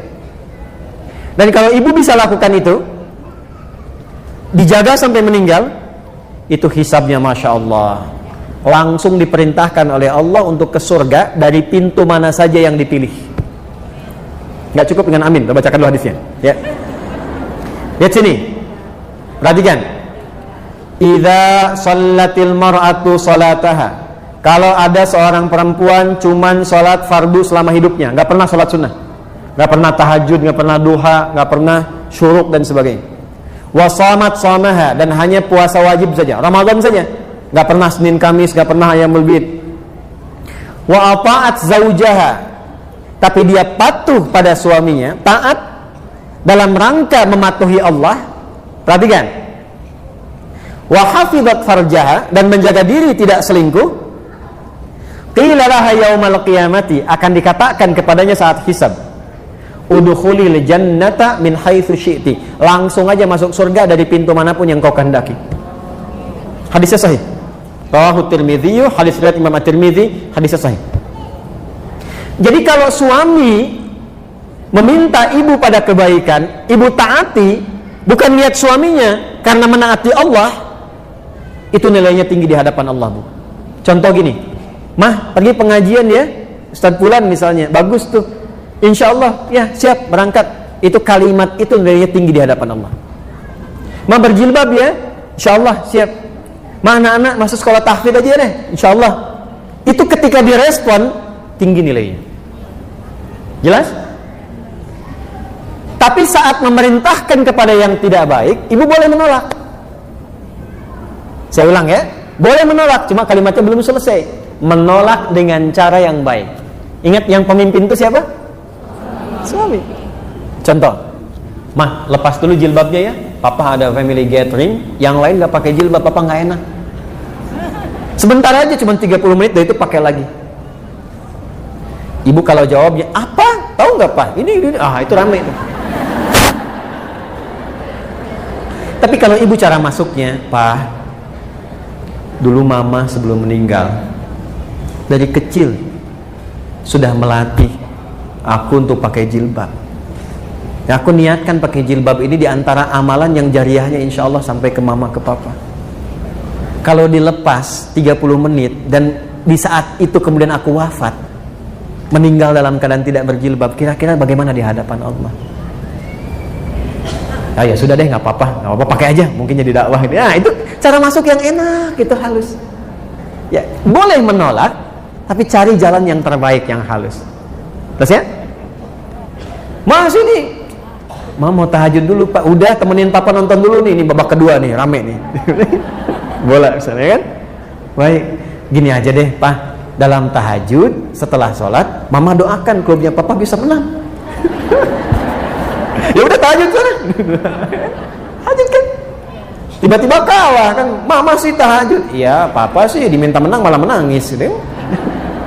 Kayaknya indah. Jelas ya? Oke.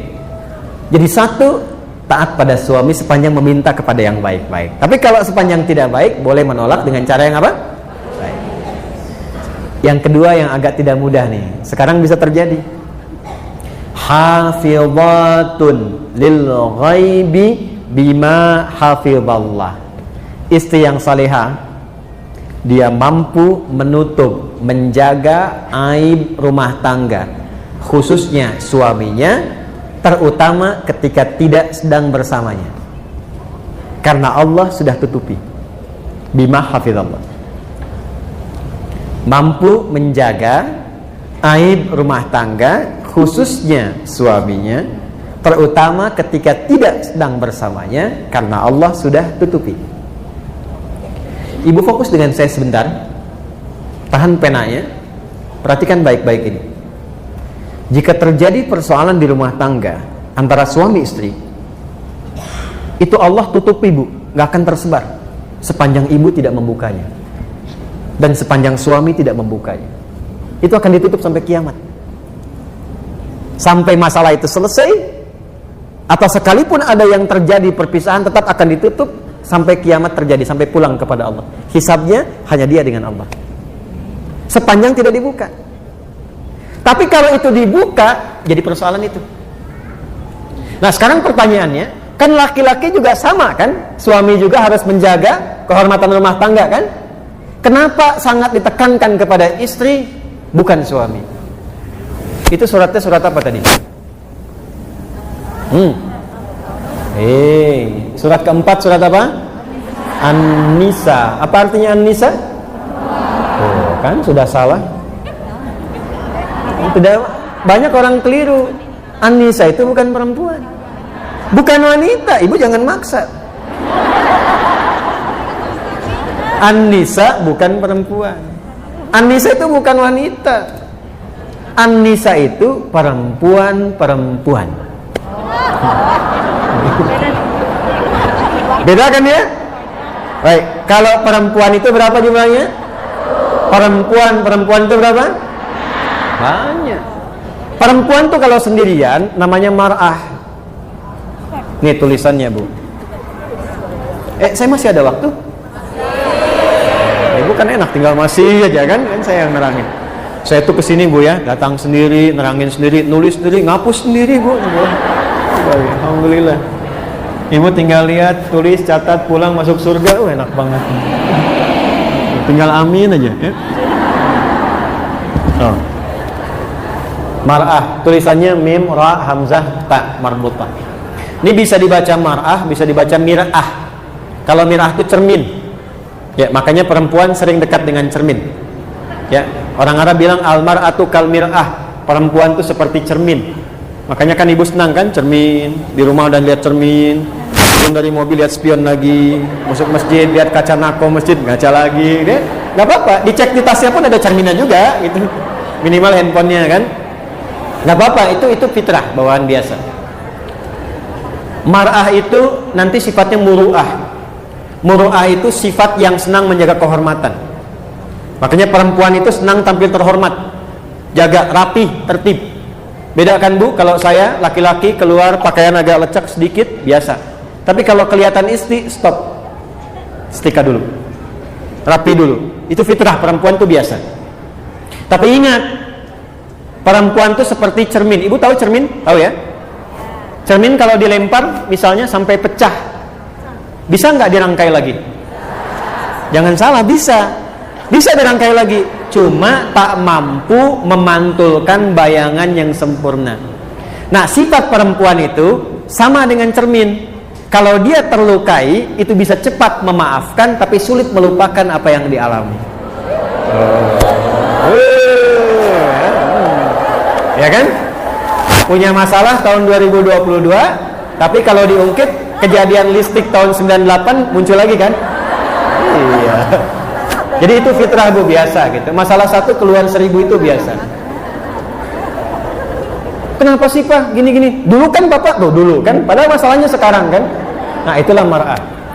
Tapi kalau banyakan, laki-laki itu masih konsisten jamaknya, rajul jamaknya rijal. Kalau perempuan beda, sendirian dia mar'ah, banyakan dia nisa. Udah beda sendiri, hurufnya udah lain, katanya udah beda. Bu, rajulun, ra-nya ada, jimnya ada, lamnya ada. Jamaknya rijalun, ra-nya masih ada, jimnya ada, lamnya masih ada, cuman tambah alif. Ini mar'ah, nisaun, mimnya kemana, ra-nya kemana, ta-nya kemana? Kenapa jadi nisa? Nisa itu seakar juga dengan kata nasa. Apa itu nasa? Di antaranya adalah sifat yang mudah mengungkapkan apa yang dirasakan. Di perempuan itu sependiam-pendiamnya sendirian. Kalau ketemu temannya bisa cerita. Saya nggak bilang curhat, cuman bisa cerita. Makanya kata Quran, kenapa ditekankan ke perempuan dengan nama nisa? Kalau sedang kumpul dengan teman-teman, ada masalah apapun dengan suami, jangan dibuka.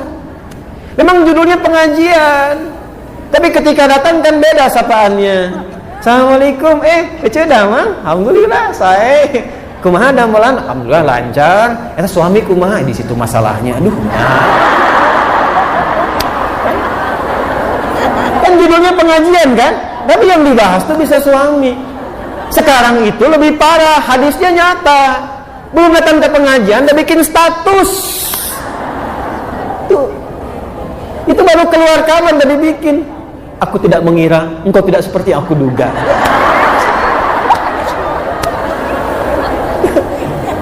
Terus yang menyebalkan itu ditungguin komennya, dilihat siapa yang komen. Teteh kenapa? Paham ya? Itu terjadi tidak? Halo, terjadi tidak? Pakai jilbab aja bikin status. Ceplik, sudah sampai TSM, tinggal menunggu Ustad. Ayo, tuh ayo. Tuh, kan? Hadisnya betul tidak? Qurannya betul tidak? Berarti ibu semua butuh healing. Ya kan? Jelas ya? Itu tuh sederhana Bu, tapi dalam sekali. Dan itu nanti di Ali Imran tuh lebih dalam lagi. Akan membuat kalau itu dipertahankan, boleh kok Bu. Pasang status itu boleh. Ibu kalau di situ setiap hari cantumkan satu hadis tentang perempuan, ayat tentang perempuan, dibaca oleh teman ibu jadi pahala. Ya, tapi kalau TSM mendung langsung bikin status, apa gitu? Itu kata Quran tipikal orang sakit. Wa idza ja'ahum amrun minal amni awil khaufi adza'u bih. Dan tipikal orang yang kurang sehat itu, yang butuh healing itu, apapun situasi yang dialami, dia langsung broadcast bahasa Quran. Jajan bakso enak, broadcast. Ya, kurang bayar, broadcast. Ini awis bakso di dia ayeuna ceklik di Instagram. Tuh muncul. Gitu kan? Itu butuh healing semua tuh. Paham ya sampai sini ya? Apa obatnya?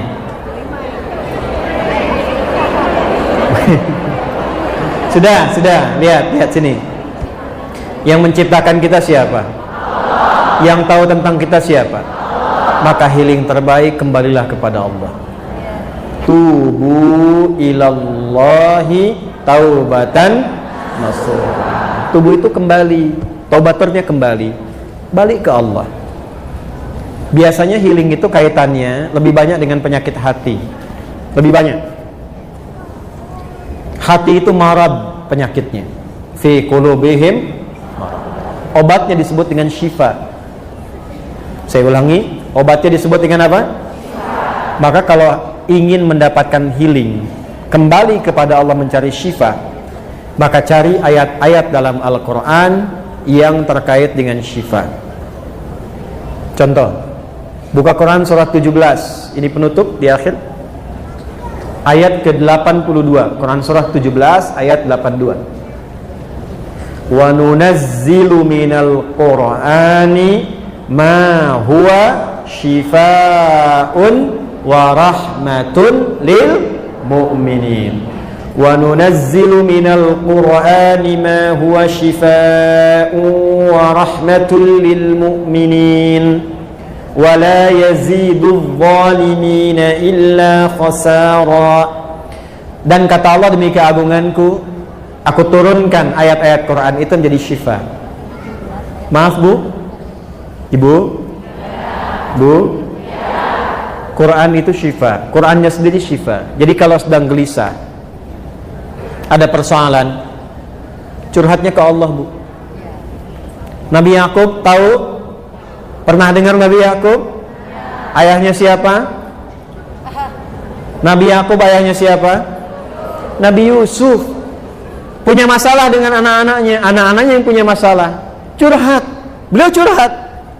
Curhatnya pada siapa? Innama ashku bathi wa huzni ilallah. Sama Allah.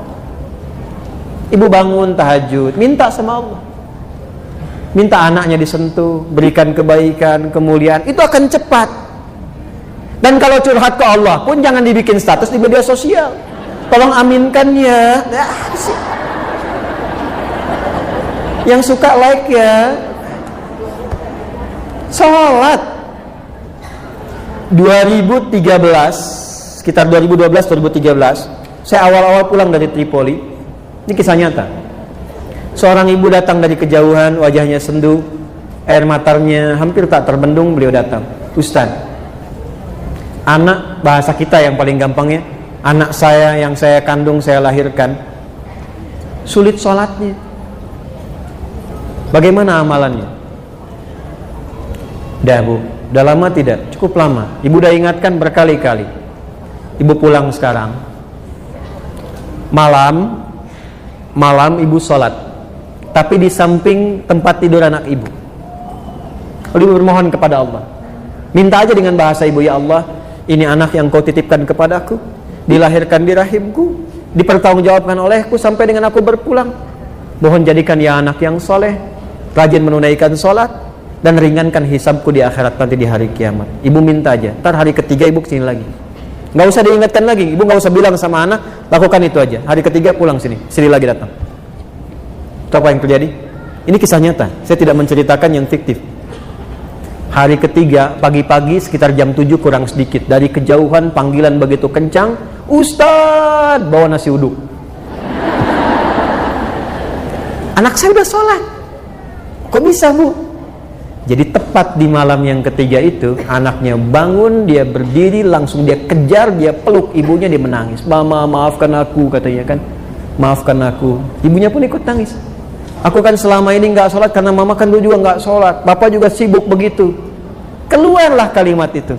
Maka keduanya saling bermaafan, saling berpelukan dan sebagainya. Di situ berjanji anaknya untuk menunaikan sholat. Bahkan datanglah kalian ke pesantren, kami siapkan murid untuk membimbing. Dia bukan hanya sholat tapi menghafal Quran. Sejak saya tinggalkan itu sudah 3 juz, mungkin sekarang sudah 30 juz. Dari anak yang tidak sholat menjadi penghafal Quran. Itu. Jadi banyak sekali persoalan yang healingnya itu justru saat dihempaskan di atas sajadah itu, bukan saat dihempaskan di media sosial. Ya, jadi kalau ibu mau curhat, cari yang solutif, minta kembali kepada Allah. Ibu punya masalah dengan suami, wudu, ambil mushaf, baca Quran. Setidaknya ada ketenangan. Kalau sudah hati tenang, komunikasinya enak. Kadang-kadang nggak pernah tuntas itu karena dibawa dengan kegelisahan. Akhirnya yang muncul ego, yang muncul kehebatan, lupa kalau dua-duanya itu hamba yang akan berpulang kembali pada Allah Subhanahu wa ta'ala. Jadi healingnya gunakan dengan pemilik kita, kembali kepada Allah, bangun konektivitas, dekati Allah Subhanahu wa ta'ala. Kita punya sholat, kita punya Quran, ya, kita punya doa, gunakan semua itu untuk membangun konektivitas kepada Allah. Membangun koneksi disebut dengan zikir namanya. Disebut dengan apa? Maka semua amalan tadi di Quran disebut dengan zikir. Karena itu nanti ada zikir-zikir khusus, Bu, yang menenangkan hati itu.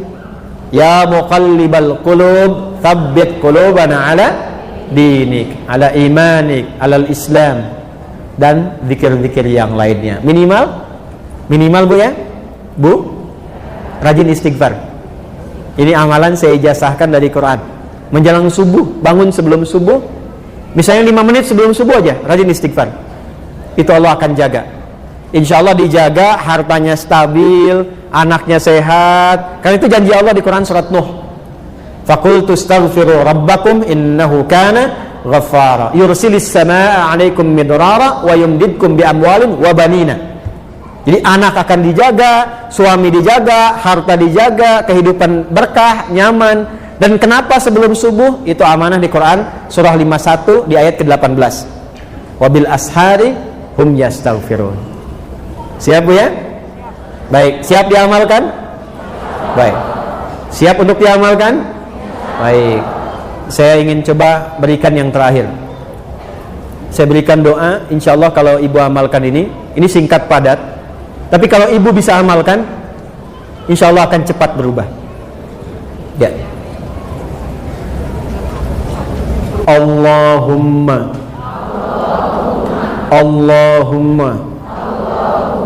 paksain. Ayo catat, ayo rekam, ayo. Ayo catat, ayo rekam, enggak apa-apa, ayo rekam. Ayo silakan. Allahumma paksain. Ya, mulai sekarang paksa diri sendiri ya. Paksa untuk tahajud, paksa untuk baca Quran. Anak paksa dulu untuk berjilbab dengan cara yang baik. Jelas? Paham? Quran surah kelima Al-Maidah ayat 100 sampai 101. Ya ayyuhalladzina amanu la tas'alu an asya'a in tubdalakum tasukum. Hei orang-orang yang beriman semuanya tanpa kecuali. Ibu beriman tidak? Berarti ayat ini untuk ibu ya. Hei orang-orang yang beriman, jika, perhatikan baik-baik, Quran surah 5 Al-Maidah ayat 100 sampai 101. Fokus di 101-nya nanti. Fokus ya ayyuhalladzina amanu, fokus 101-nya. Ya ayyuhalladzina amanu la tas'alu an asya'a in tubdalakum tasukum. Hei semua yang beriman, jika uraian sudah sampai dijelaskan, dipahami, maka jangan banyak ditanyakan lagi. Banyaknya pertanyaan itu akan menjadikan yang jelas menjadi tidak jelas. Paham? Beriman tidak? Jelas? Ada pertanyaan? Alhamdulillah. Baik. Pertama saya minta maaf dari selama waktu mengajar sampai hari ini tentu banyak salah. Saya akui banyak salah, mohon dimaafkan. Mohon doa agar Allah mengampuni dosa-dosa kami dan keluarga. Kemudian terima kasih atas doa-doa ibu sekalian, bapak juga mungkin ada di luar. Kami dikaruniai anak yang kelima, anak perempuan namanya Amira Rafi'ati Muslimah. Rafi'ah Muslimah itu dua neneknya disatukan, gitu ya.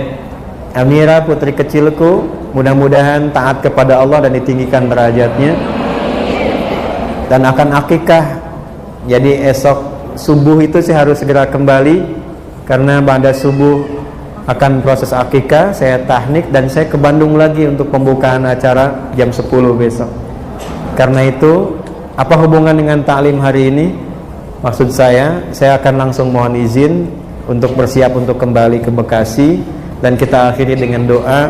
Mudah-mudahan dengan doa ini healing yang kita harapkan diberikan cepat oleh Allah Subhanahu wa taala.